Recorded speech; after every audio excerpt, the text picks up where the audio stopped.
Alright, hi guys, ready for another English video? I hope you are. This time, all things Harry Potter. And why? Because I just watched a couple of videos on YouTube concerning Harry Potter. For one, it was a conversation between Joanne K. Rowling and Daniel Radcliffe himself. It was really awesome to see the creator and the creation in a room, and they're just talking about things they have spoken, of course, a lot about off camera, and now they were given the chance to talk about it on camera. So that was kind of the trigger to do this video. It's like a podcast. I don't know. You can just whatever, switch away on other tabs, and I don't really care. You don't have to watch it. It's more about the hearing thing, right? So I did, if you know any German, if you're quite good at understanding German, you have to understand I'm a German YouTuber. I do movie reviews in German, and I did a review series on the Harry Potter installments. So I did 8 reviews for the 8 movies, and yeah, I just wanted to mention that. If you understand what I'm saying in German, check it out. So, let's talk about Harry Potter, and I will not go into the whole troll thing, because there are people that are disgusted by Joanne K. Rowling and say she ripped off Troll. In case you didn't know, Troll is about magic in some or the other way. It's a movie from the 80s, and it stars the Potter family. And, you know, the father and the son are called Harry Potter. But I just figured that's the name, right? So yeah, there are little to no similarities between the plots. I just wanted to throw that out. Yeah, let's start. So I've read the Harry Potter books when I was very young. I started out, you know, being 7 or 6-ish when I read the German version of The Philosopher's Stone. And I was amazed by it. It was really awesome. And then I moved on to the Chamber of Secrets, of course. Then The Prisoner of Azkaban, Goblet of Fire, Order of the Phoenix, and Half-Blood Prince I've never read. I have to admit, I'm so sorry. I actually read The Deathly Hallows just right before the movie came out, and that was the first Potter book, the novel, I have to say, which I read in English, in the original. So, and I have to say, amazing books. Now we have, first of all, we have to cover the woman behind the magic, Joanne K. Rowling, who apparently started writing this script. I would script the novels on sheets of toilet paper. I don't know if that's just a myth, or she was broke as fuck, and she had this idea of writing a story about magic and this boy who goes on to his wondrous adventures and blah blah, and that turned out to be pure gold, and now she has more money than the royals. I guess that happened. She had this amazing idea, and I would consider her to be the J.R.R. Tolkien of our generation. A funny thing, they both used abbreviations for their first names. Whatever. Now, she always thought the Potter series was her little thing, but it amazed so many people and so many people around the world. So you can kind of think of it like as a cultural phenomenon. I know. I've when I was 11, I think I was 11 or 10, the first movie came out, and we went to watch it. We went to the movies and see it, and it was pure gold. It was the first time I said since Star Wars, I think, that the movie I just saw changed me and my perspective on movies. And that continued out every single year when I went to the movies with my friends. Every single time I said this movie is great. But of course, when you have 8 movies and you have each movie with a runtime of more than 2 hours, and you have a huge ensemble cast, and those are major motion picture productions, you gotta have some black sheep here and there. And I'm just going to point things out right now. So we're going chronologically through the Potter movies. That was my first intent, but I don't really think that's an entertaining way to deal with this matter. So I'm just going to point certain things out. 4 directors. It started out in the year 2001 with Chris Columbus, who directed The Philosopher's Stone and The Chamber of Secrets. He had the chance to embed his first vision on what the school would look like, what the actors would look like. He had the first ever chance to put Harry Potter to life. And it shows. Chris Columbus is a very child-friendly director, I would say. He doesn't really have any balls. And that was perfect to introduce us to this wondrous world. And at that point in production, we didn't really know what we were in for. We had no idea about the Half-Blood Prince and everything else, like the prophecy and Voldemort and the whole war, full blown out war in the last 3 movies. And we had no idea about Horcruxes. We just wanted to see this little weird kid with the weird glasses in this weird school, and they were all British. Alright, that was the Chris Columbus time. He did an amazing job directing a clean and fun, entertaining movie. He did that. It was fun to watch. No matter how you put it, you cannot say that those first 2 movies are bad or not up to the challenge, or you cannot say they don't hold any water, they're stupid. No, they're quality-made films, and he kicked off the franchise. You know, if the Philosopher's Stone would have sucked so hard, we wouldn't have a chance to see the part 2 and part 3, 4, 5, 6, and 7. Alright, those were the first 2. Although it does get a bit dark when you think of it in part 2, you know, when he kills the basilisk and there's all the blood and he gets infected with the poison and he pulls the fang out of his arm. That's pretty dark stuff. But other than that, it's very child friendly. But it's also challenging.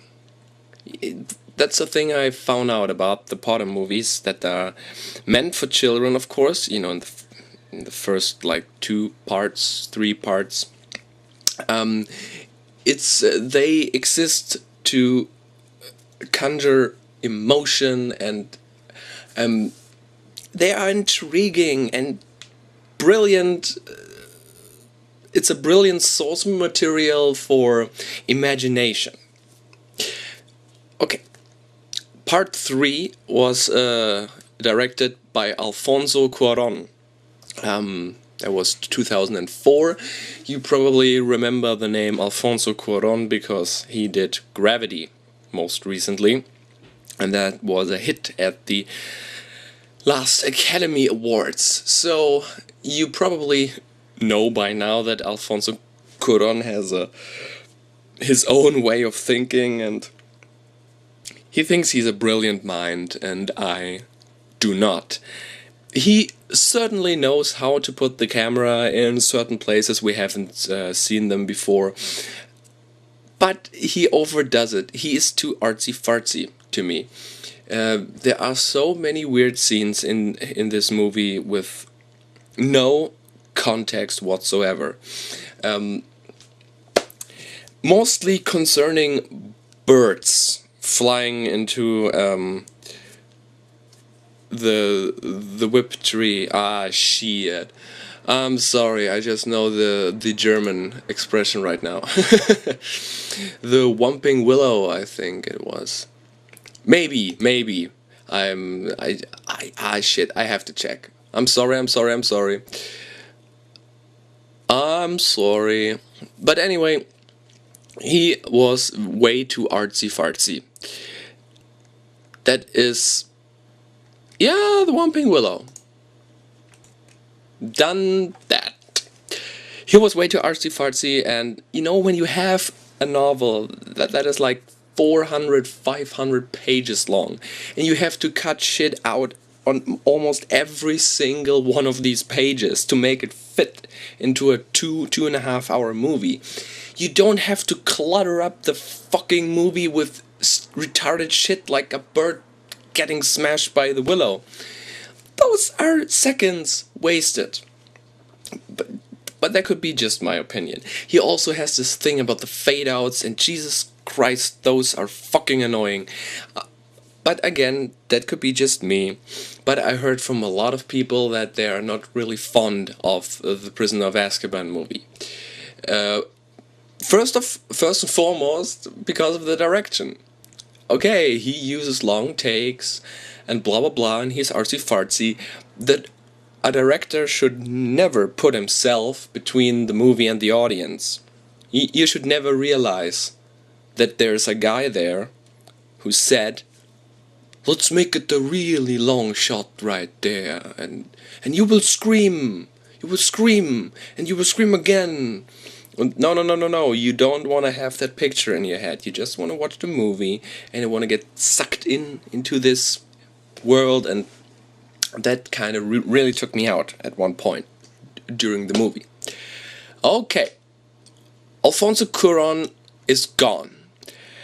Harry Potter and the Goblet of Fire was directed by Mike Newell. I don't know what he did before or after. That was in 2005, and that is actually one of my favorite movies. What can I say about the Goblet of Fire? First of all, I totally like the title of both book and film, because the Goblet of Fire doesn't do shit in this film. It's a passive object, much like the Philosopher's Stone, which basically is just a MacGuffin. But the Goblet of Fire is just there, and I really like that idea. That it's certainly not the focus of the story. The only thing it does is, some guys putting in the name of Harry, so he may enter this Triwizard Tournament, and that's essentially everything this cup does. It's not called Harry Potter and the Triwizard Tournament, and it's not called Harry Potter and Yet Another Year at Hogwarts. No, it's called the Goblet of Fire. It's a visual representation of something that is, embedded in the plot, and that's just beautiful. What's the plot in the Goblet of Fire? Okay, of course, it's about the Triwizard Tournament, and there's a school from France, and there's a school from Hungary, and there's of course the Hogwarts School, and they all meet at Hogwarts School of Witchcraft and Wizardry, and they play out these 4 tasks, I think. You first have to fight a dragon, get the egg from a dragon, and then you have to swim to the bottom of a lake to retrieve one of your friends, and then there's a maze. The maze is, there are only 3 things. Yeah. So they have to accomplish these tasks, and of course there is an agenda going on in the back. because all this plays out, you know, Voldemort is returning, and he has this guy. He is the son of the Jesus, of the minister or politician or Crouch. I don't know what he does, but okay. Voldemort is gaining power, and he kind of puts up this scheme with the son of Crouch, and he poses as Mad-Eye Moody, and of course then he has all the inside informations in Hogwarts, and he can manipulate the Triwizard Tournament.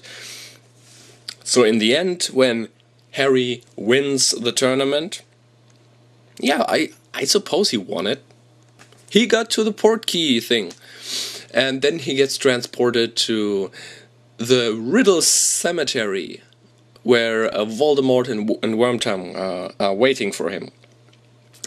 And then they cut off something, and they cut him, they throw blood around, and they throw the tiny golem thing into the oven, and out comes Voldemort, played by Ralph Fiennes. Which I think it's odd that we call him Ralph, not Ralph, but that's not part of the discussion here. So, Voldemort is back. What did I think of this film as a whole? Great effects, great story. I always love it when we look at something that is not quite the full picture yet. That's really neat. I also like the sets, the artwork, the art department really outdone itself on this one, because come on, when they have the prom and all, great sets and great costumes, great attention to detail, of course. And okay, of course I have to talk about this completely retarded scene when they have the rock band playing like a ogre, just don't care. That was so retarded, but it only lasts for like 12 seconds, so I'm fine with it. Alright, Voldemort's back. We have Trouble in Paradise, entering David Yates in the year 2007. Order of the Phoenix was the first movie to feature Luna Lovegood and of course Bellatrix Lestrange, played by Helena Bonham Carter, and of course again Ralph Fiennes as Voldemort, charming fella without a nose. And yes, this is it. This is the uprising, and it's also the part where I didn't mention Gary Oldman's performance as Sirius Black. The first time we seen it was in the Prison of Azkaban, and that was a real smart performance. It was played down, of course, and he doesn't really have a lot of screen time, but whenever he's on screen, he owns it. And now this is the Order of the Phoenix, and that's the most we will see of Sirius Black. Of course, he dies after this one. Spoilers. So, what is this movie about? It's about a prophecy. It's about the prophecy that neither one can live while the other one survives, I think is the quote. So in the end, Voldemort or Harry have to kill another. Only I can live forever. Only one will stand when the other one dies. Alright, that's comforting. But it's not only about the prophecy though.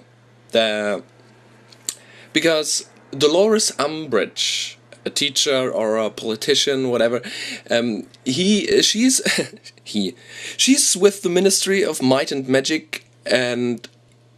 Might and Magic? Oh, no. I had this. No. Okay, we just leave this in the final edit. Dolores Umbridge is with the Ministry of Magic, and she's being sent to Hogwarts School to kind of control everything. you will get there's a lot of Nazi allegories in these last 4 books and 4 movies. This is like the Ministry is interfering at Hogwarts, changing the way things are taught and stuff. It's basically just like Napola or the Hitlerjugend here in Germany in the 30s and 40s. That's nice how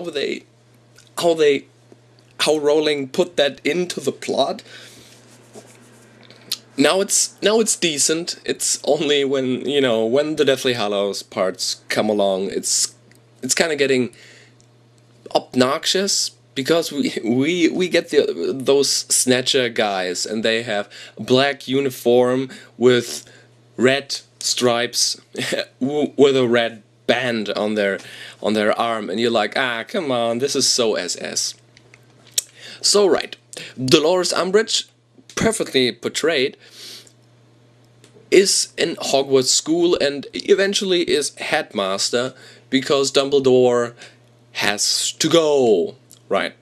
There are a lot of things changing at Hogwarts, and as I said, the uprising begins. There's a war coming. So the children in Hogwarts, the students, decide that they will take matters in their own hands. And there is this famous line where Dan goes, "If Voldemort's building up an army, I want to fight." And yes, they do. They find the Room of Requirements, which is another perfect idea from the brilliant mind of J.K. Rowling. This room can basically be anything, and I think that's so cool. This room can be anything you want. What I like about Rowling, she always talks about some kind of logic that makes up this world, so there's never anything stupid or illogical, even though we're talking about magic. It's magic, Jesus. But there's a logic to it, and that's really, really neat. But this Room of Requirements kind of, is not really into this whole logic thing. It can be big, it can be small, I don't know, it doesn't make much sense, but it's a brilliant idea nonetheless. So they think up this kind of training facility like a wizard gym. Okay, that is a stupid word. No, okay, they have a training chamber, the chamber of training, and Harry is their teacher, and he's trying to teach them the Patronus charm and all the other charms, and there is one amazing spell called Bombarda, which Ginny uses, and I don't know, I just love it that this tiny girl says Bombarda, and then in the end wrecks the whole ministry. All right, once Umbridge is being dealt with, and there is another great line of dance in this movie. "I'm sorry, Professor, I must not tell lies." That was such an awesome moment. But I digress. So, in the end, they're storming the ministry because they find out that not only is there a prophecy there, but also Sirius Black is being held hostage by Voldemort. It's a trap. Of course it's a trap, but he said, let's spring the trap. Okay, there is this whole confrontation between the Death Eaters and the Order of the Phoenix, which is basically just a club founded by Dumbledore, I think. The headmaster of Hogwarts founded this club. Or was it? I don't know. Jesus. Yeah. The Order of the Phoenix is a Dumbledore thing. Alright. Then the Order fights against the Death Eaters, and of course Sirius Black's gotta go. He dies. It's more dramatic in the book, I've been told, but it's not really that great in the movie, because he basically just vanishes, which is like the most plain and stupid way to be killed off. It's like the Kevin Costner thing in Man of Steel. Oh man, that was stupid. But okay, Gary Oldman received his last paycheck for a Harry Potter movie and he dies. He's obviously being killed by Bellatrix Lestrange. She's totally bonkers. I love her. Helena Bonham Carter obviously never picks the decent roles, like the restrained roles. But I think at this point she's just being typecast, right? Of course, she's married to Tim Burton, and she has a lot of entanglements with Johnny Depp. So there are three weird people in a household. Yeah, you kind of expect things to get weird, right? So Bellatrix Lestrange is, as I said, totally blown out bonkers, and she kills Sirius Black, and Harry gets mad, and there is this whole thing. It totally reminds me of the Star Wars prequels, but not a bad aspect. It's this, don't let your anger drive you mad, and blah. Because, as you may know, there are three unforgivable curses in this universe: Imperio, Crucio, and Avada Kedavra. Thank God I wasn't holding a wand while saying that. Right, and this time he uses the Cruciatus curse on her, and that's considered to be very, very unethical and blah. Come on, she just fucking killed his godfather. Let's have some revenge.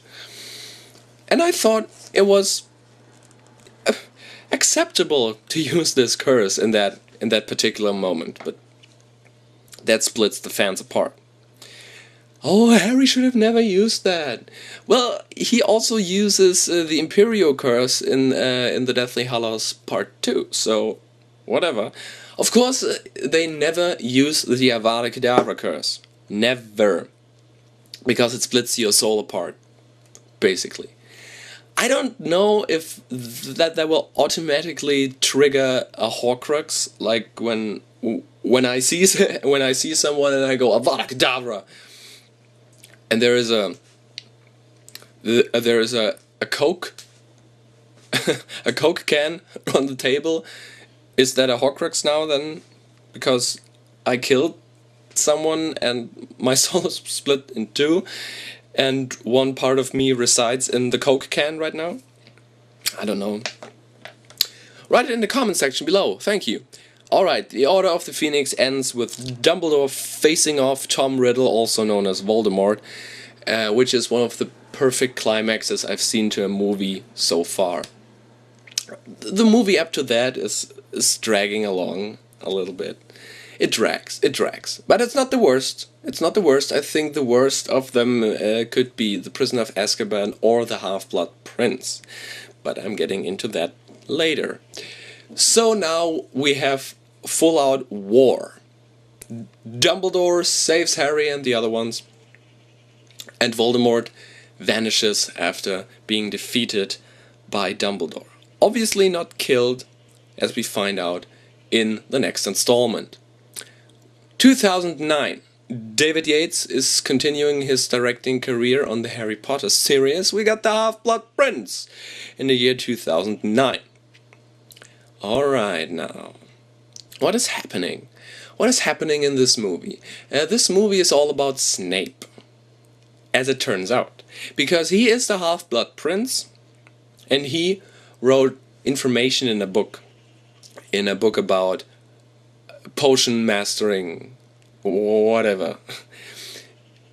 And in this book, he's basically teaching Harry, unknowingly, a lot of decent and wicked charms, and he's helping him with a lot of stuff in his potion class, which is run by Professor Slughorn. He's new to Hogwarts. He's been there before, but he left, and Dumbledore is now recruiting him again because he wants to know something. The story behind that is that Slughorn had a very good friend at school when he was teacher, and he was a student.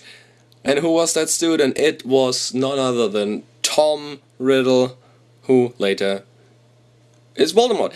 So Dumbledore wants to know something of Slughorn, and he's using Harry as kind of a piece on a chessboard to get that information from Slughorn. The information, as it turns out, is the Horcrux Theory. So right, what's a Horcrux? You kill someone and it splits your soul apart, and you put a part of your soul in an object, and you become immortal. Immortal! It means you don't have to die. I know what it means! Right, so they find out that Voldemort is immortal, and he put up 7 pieces of his soul into Horcruxes. 7 pieces! Yes, indeed, 7 pieces. So now we have a goal, and that's the first time in the Harry Potter series we're steering towards an end. You know, when Dumbledore goes like, if you destroy every Horcrux, one kills Voldemort. Yes, and now we have to kill the Horcruxes in order to kill Voldemort. You know, there is an end. Because those other movies are kind of working towards an end, but in the other way, it doesn't seem to end, because it's out of reach. But that's the first time ever it's like, oh yeah, these films, these books are going to end sometime. And I think it's going to end when they kill Voldemort, right? And that's the whole thing. Also, another scheme, another thing goes on in this one. Draco Malfoy, played by Tom Felton, has been ordered to kill Dumbledore by none other than the Dark Lord himself, and I think it's really nice to see Voldemort not appearing, so Ralph Fiennes is not really in this movie. He's being used in a couple of flashbacks, but that's about it. It's all about the young versions of Voldemort. Coolly portrayed. No, it's a great performance by both of the child actors. Great stuff. You can really see the menace forming. Okay, there is also this agenda where Draco Malfoy has to kill Dumbledore, and of course, as we find out in Deathly Hallows, Snape. This whole time, Snape was working along with Dumbledore in order to defeat Voldemort. So Snape and Dumbledore are basically a team. So in order to achieve the full trust of the Dark Lord, Snape has to kill Dumbledore in the end. Which is a thing, right? I don't know. Do we really have to kill Dumbledore? Because the last movie would have been much better when Dumbledore would be there. You know, just think about it. You know? Actually, you could have killed off Dumbledore in the first part of Harry Potter. In the first part of Deathly Hallows, just to make things more intense. But I guess, you know, it's in the book, and it's in the end of Half-Blood Prince, and right. And there's something that always bothered me, because in written form, the words Severus, please, I don't know, that could be begging, because you can read everything in it. And in the movie, it's kind of confusing. I don't know, Michael Gambon pulled it off really well. It's kind of mischievous, and we don't really know what his agenda is in this whole thing, but he's just going, Severus, please. There was like, yeah, come on, just get it over with. Just hit me with the fucking green light bolt. It was weird to see, because I thought when I read the Half-Blood Prince in excerpts, of course, and I read that chapter because I wanted to know what's happening. And yeah, I always thought it would be like, Severus, please.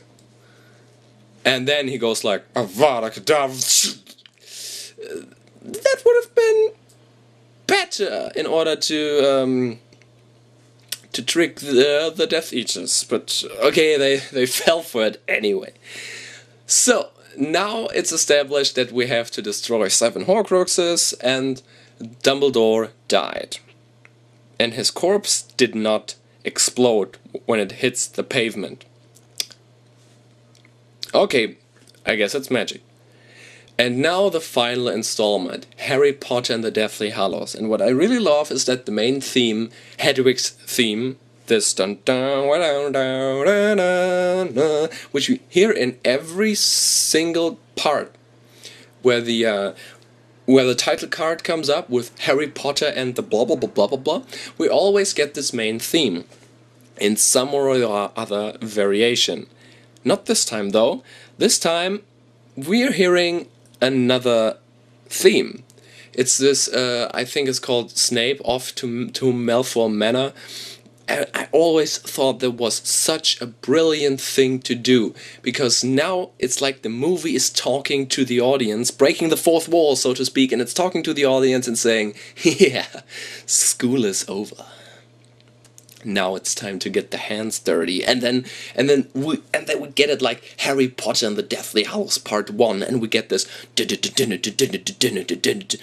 and I always thought that was such a brilliant move, and no one else seemed to care. But whatever! Okay, this film is basically a road movie.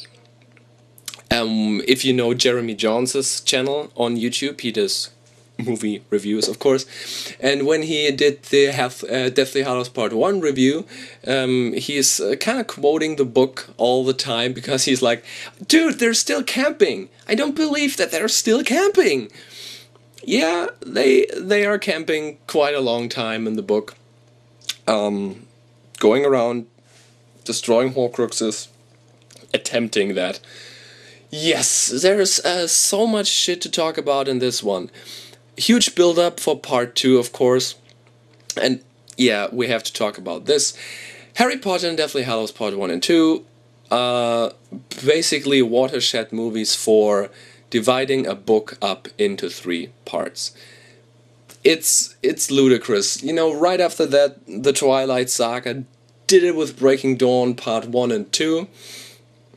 And besides the fact that there are, let's say, 20 minutes of value in those last 2 movies, you just don't split. I know it's more money in the end, but Jesus, it's just completely retarded. And then other movies, yeah, right now the Hunger Games, which I'm a great fan of. The Mockingjay is being split up in 2 because of reasons. Of course, it's the money. And the one guy who really overdoes it is Peter Jackson. But you know, Peter Jackson loves excess, so it's not only 2 Hobbit movies, it's 3 Hobbit movies, and they all 3 have to be like fucking 5 hours long, and it's getting obnoxious, but thank God those movies turn out to be quite entertaining. Okay, so you did that, Harry Potter, you did that. Right. So this first movie is a road movie, as I said, and we get some things really, really right. Considering this movie is just build-up. Nothing of real consequence is happening in this movie, besides, you know, they destroy, I think, the bracelet, and I think that's the only Horcrux they destroy, right? Or am I just stupid right now? Okay, where was I? I digressed. We're getting something very, very dark, but also very charming, because we got to know these 3 characters, Ron, Harry, and Hermione, for the last 7 years, 9 years. Speaking of when the movies were released, so they started out in 2001, and of course in 1990 she started writing it, and then I think in 1995 I think the first book was released. Whatever. More than 20 years. 20 years with those characters. And now, finally, we get some really, really interesting character developments. You know, there's this whole thing where Ron suspects that Harry and Hermione are having a thing together, but that's only because he's putting up the bracelet. The locket. I'm so sorry. I'm so sorry. I'm German. I kind of mix things up from time to time. The locket is turning your mood down, which is basically just like the Lord of the Rings. You know, the ring from the Lord of the Rings, because Frodo gets all bitchy when he's with the ring. Yeah, and I think that Joanne K. Rowling a little bit borrowed from that. And of course she borrowed from Lord of the Rings. Who wouldn't? I think they both have a Dark Lord, and basically Sauron created a Horcrux, you know, because he cannot be killed unless the ring is destroyed. So his soul resides in the ring, so he basically made a Horcrux, and we have to destroy him. He's named the Dark Lord, and it's a fantasy world, and we have a man with a beard, with a long white beard, and he's talking wise, and all the time he knows everything. And then in the moment where they need him the most, he's being killed off, and in the end he's coming back white, which Dumbledore also does. And we have these. It's obvious what she did. She obviously was she was inspired by Tolkien's work, and yeah, right. That's if you do a fantasy work. What do you go to? You go to the Lord of the Rings. It's like the fantasy Bible. All right, but I digress. So they have to lock it, and they destroy it, and they have to break into the Ministry of Magic for that, and we get to see Dolores Umbridge again, and Harry has to say this line again: "You mustn't tell lies." And there are so many great parts in this movie. Of course, a lot of people die, and that's a thing that's I don't know. That was it's kind of always bummed me out. I would consider that the Deathly Hallows movies are up there of one of the greatest movies ever made, just because they are perfectly well done. But one thing really bothered me in the first part. People just get killed off. You know, it's just, oh, Hedwig. And Harry goes, no. Ah, whatever, the bird died. It feels like that, because the movie doesn't really pay attention to it. It happens. I know they are on an escape thing, and they have to escape the Death Eaters, and there are more important things at stake, and blah blah blah. The whole world is going into the furnace right now, and okay, we have to care about. Yeah, of course we have to care about the bird. This owl has been there for 7 movies, not really active but passive. Okay, in the books it's a much bigger thing, but whatever. It's just sad to see a character, and of course Hedwig is a character, to be killed off like that. Even worse, Brendan Gleeson's character, the Mad-Eye Moody character, we don't even see his death. It's just like they're all back in the rebuilt Weasley Manor thing. And I think it's like the oldest Weasley who just said, Mad-Eye is dead. Oh, I guess that happened. And later on, Rufus Scrimgeour, the Minister of Magic, played by Bill Nighy, the Dutchman sails as its captain commands. Yeah, that was my attempt of doing a Davy Jones thing. Alright, he's been killed off just like that. The Minister of Magic is dead. And I was like, okay. There goes another one. Boom, boom, boom, ba-ba-dum, boom, bum, ba-dum. But whenever he was on screen in the first Deathly Hallows, he owned it. I think it's great. And he also does a thing, right? Every character says the Potter name Potter. Everybody besides Bill Nighy, who always kind of slurs in an H, Mr. Porter. Mr. Porter. That was so weird, and I totally loved it. Right. Where to begin now? A great thing about this movie is, it's Christmas in the movie, and they've abandoned Ron because he was getting a little bit too upset. I don't know. The effects of the locket really fucked up his mind, and he decides to leave. So it's just Harry and Hermione. And I also think the dancing thing is cute. Come on, people, you loved it. Da, da, da, da, da. It was nice, It's not in the book, of course, but it was a nice idea, yeah. Really. Good. Now it's Christmas, and they are at Godric's Hollow, which I always thought, the Deathly Hallows, Godric's Hollow, some things just fit. Alright, Godric's Hollow was the place where the Potters died, the Porters. They were killed by Voldemort in this tiny town. I don't know, it's a tiny English town. And Hermione and Harry are standing on the graveyard of Godric's Hollow, and there it is, the grave of James and Lily Potter. And I've cried several times in these last two movies. I'm kind of sentimental at this point. That scene was so intense for me because come on, it's Christmas, and Harry has never seen his parents, or at least has a little resemblance of them. Like, their bodies are there, because he was never face to face with his parents, and ghosts just don't count, or the Erised thing, that doesn't count. So he is right there in front of the real thing, but it's so close, but yet unreachable since they're dead. And it's Joanne K. Rowling's way of giving him a proper Christmas, right?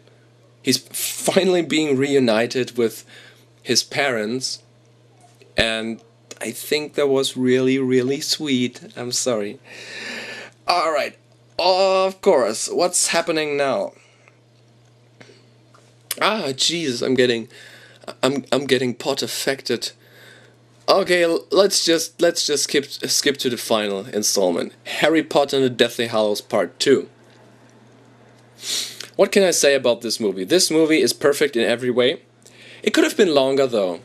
It's like one of the shortest ones. It's like 130 minutes long. Of course they split up the book into 2 parts, but there's so much more you could have done. Jesus, just give us a little more with those characters. Like, okay, Peter Jackson, again, he overdid it with his 14 different endings for The Return of the King. But in that case, I would have liked it to see just a longer ending. I don't know, it would feel more appropriate. Because 8 movies, 10 years, an amazing experience, and you just get flipped off with 2 minutes of them being in old makeup. I don't know, I think, okay, it's again close to the source material, whatever, but they could have shown a bit what's happening in those years. Like, that would have been a nice way of building up to that final scene at the train station.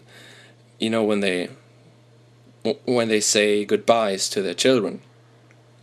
I don't know, it just would be a very nice thing even for fans of the series.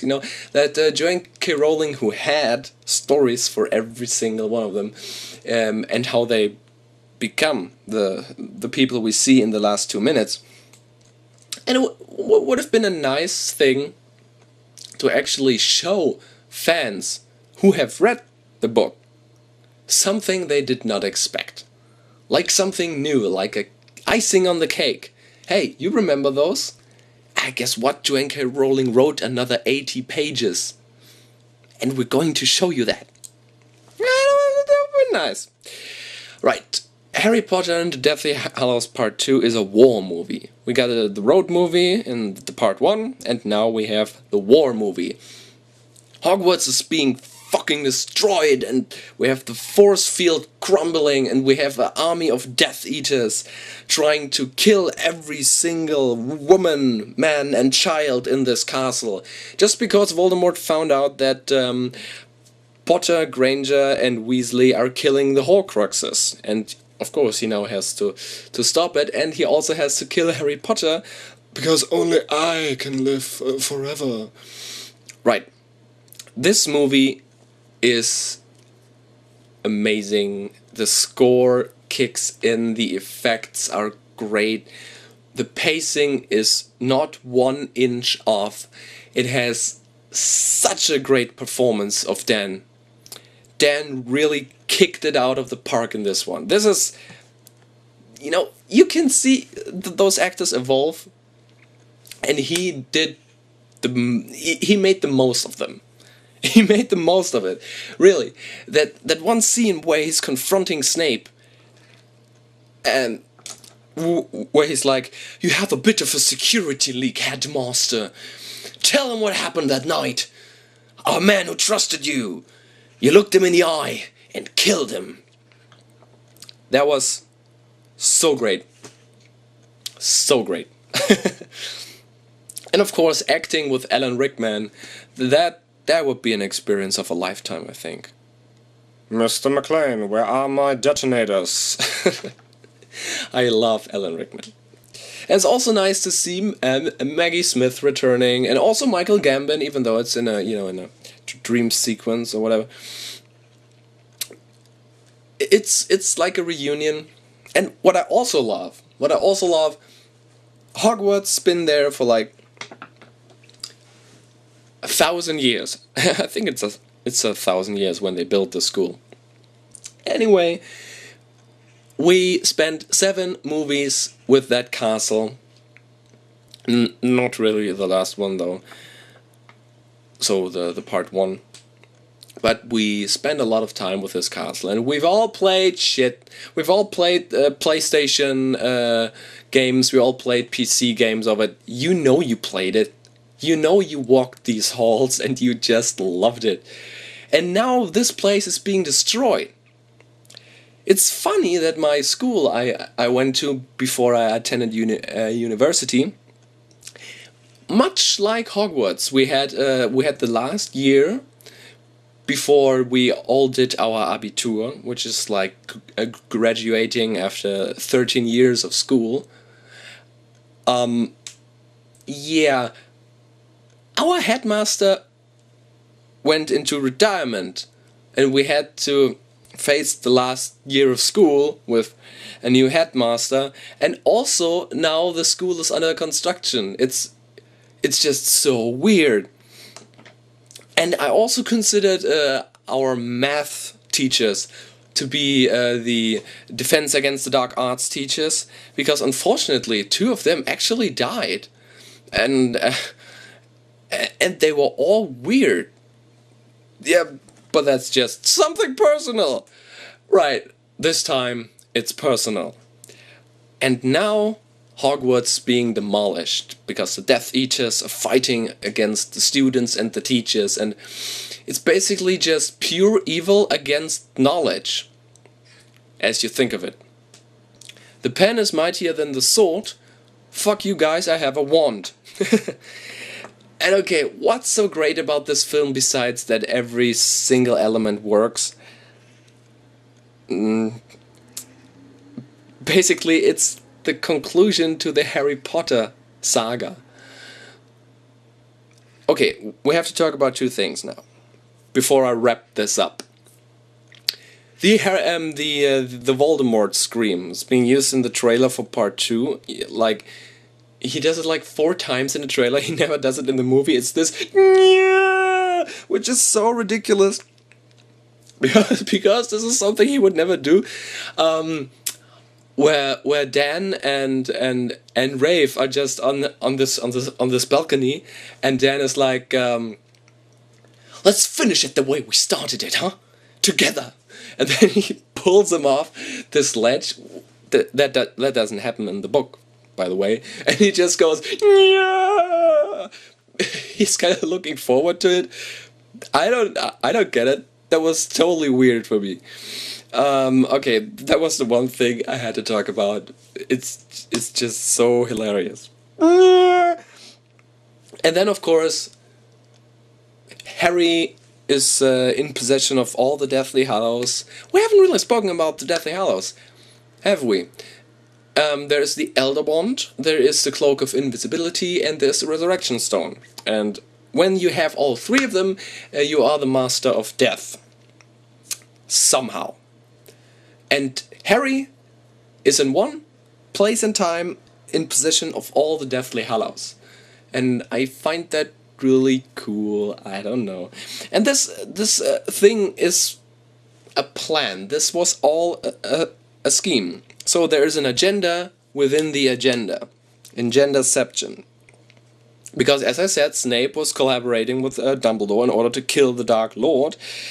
And Harry apparently is a Horcrux too.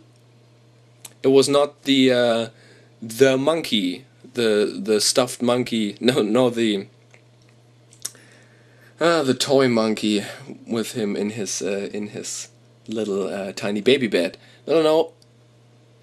The part of Dumbledore, of Voldemort, latched himself to the one living thing close by, and that was Harry himself, and that's why he has the scar, and that's why he can talk to snakes, because, yeah, Voldemort can talk to snakes, and that's why he has this mind connection to Voldemort. He is, in fact, a Horcrux, and he needs to be killed. And there's a thing now that I don't really get. There are two ways this is going to play out. Harry's touching the Resurrection Stone before he's meeting his final fate. Is that why he survives the blast of the Avada Kedavra, or is just, the Horcrux, I don't know, a force field around him that you can get one lethal stroke and it's okay? Because it's just a Horcrux being killed. I don't know. Write it in the comment section below. And you gotta send a pizza roll in the mail. No, that's been on my mind for quite some time. Glad I got it out. And also, Snape's been in love with Lily forever. Always, as Alan Rickman puts it. That was so sweet, and we get the biggest twist in the history of films since I Am Your Father. Because Snape is basically, he's been such a great guy. He's always been there for Harry, and now you have the Sixth Sense element. The moment you realize Bruce Willis is dead the whole movie, and you watch it again, and you realize things that you haven't realized before. And now you can watch the whole series again. Every single movie, and you will get tiny nuances of Alan Rickman's way of playing it. Because Joanne K. Rowling said to him during the production of The Philosopher's Stone, she went up to Ellen and is like, okay, this is how I want you to play it. Because you're actually in love, you have been in love with Harry's mother, and you're doing all this stuff, just to please her. And that's why you care about this boy, and that's why you hate his father so much. And yeah, right. And he kept his mouth shut for 10 years, and that's amazing, actually. Props to that guy. Okay, right. I think there are so many things to talk about. concerning Harry Potter, and I really went chronologically at this point. Right, do you want more Harry Potter videos? Just put it in the comment section below. Write me something right. So that's basically it. That's the little Harry Potter thoughts into one, crammed into one video. And if you guys want to have more, then I will make more. Just one small thing to close this video. The Harry Potter books, or films for that matter, have changed the way I look at movies. This could be the most perfect film series of all time. Every character, every actor is top notch. Every actor does its best. All the directors did a great job, of course. Alfonso Cuaron kind of overdid himself, but whatever. The music by John Williams and all the other composers who picked up after he did.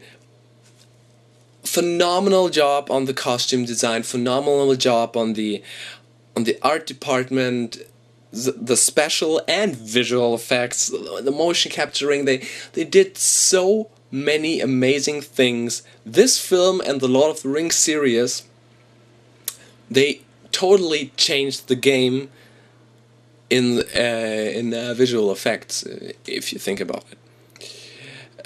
You know, they have also been nominated for several Oscars, 12 to be precise, and also BAFTA awards, and they won some of them. Really, I think these movies are just perfect. And not to forget, the actors are so humble and kind, and you can almost dare and say very British. Dan, Emma and Rupert are so cool, and I don't know, I just want them to be my friends. Like, you know, I can call up Daniel Radcliffe and, "Hey Dan, you want to drink up some pints?" And he would be like, 15 pints for Gryffindor, and then we'll go out on a stroll and just get plastered. You know, it's a scenario that could happen. Alright, and closing words by none other than Joanne K. Rowling herself. Even though the books are finished, even though the films are done, Hogwarts will always be there to welcome you home. I'm the film guy, and you've just listened to a video.